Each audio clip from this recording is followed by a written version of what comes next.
बहुत ভাল লাগিছে মানে কিবা এটা মানে সম্পূৰ্ণ মানে কাম শেষ কৰি আহিলো এনেকে যেন লাগিছে আৰু নিজকে মানে দেশৰ কাৰণেও কাম কৰিলো এতিয়া মানে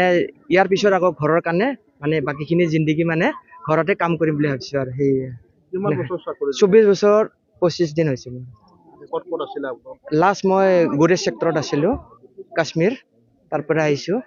আপোনাৰ স্মৰণীয় কি থাকিব এই সুদীৰ্ঘ চাকৰি জীৱনত স্মৰণীয় কি থাকিব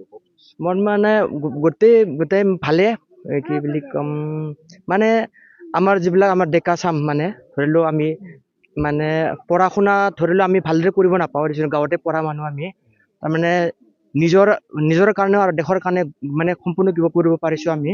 যিখিনি মানে শিক্ষা পাইছো সেইখিনি না এনে বাকীবিলাক আমাৰো যিমান ডেকা চাম জুলি সেইবিলাকে যেন ইণ্ডিয়ান আৰ্মি জইন কৰে দেশৰ কাৰণেও মানে কাম হ'ব আৰু নিজৰ ঘৰৰ কাৰণেও কাম হ'ব মানে চব আৰু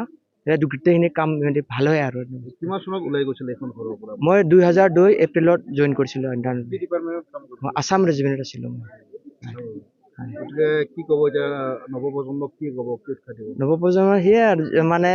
দেশৰ কাৰণেও অলপ ভাবিলে ভাল হয় তাৰমানে নিজৰ ফিজিকেলো হয় দেশৰো হয় তাৰপিছত নিজৰ ঘৰৰ পৰিয়ালৰ কাৰণেও হয় সেইবিলাক আপোনাৰ আজি আজৰি আনিছে কেনেকুৱা লাগিছে বহুত ভাল লাগিছে মানে মই ভাবিছিলো কি মই অকলে আহিছো নেকি কিন্তু এতিয়া চবে মোক যেতিয়া আদৰি দিছে মোৰ বহুত ভাল লাগিছে সেই ঠিক আছে থেংক ইউ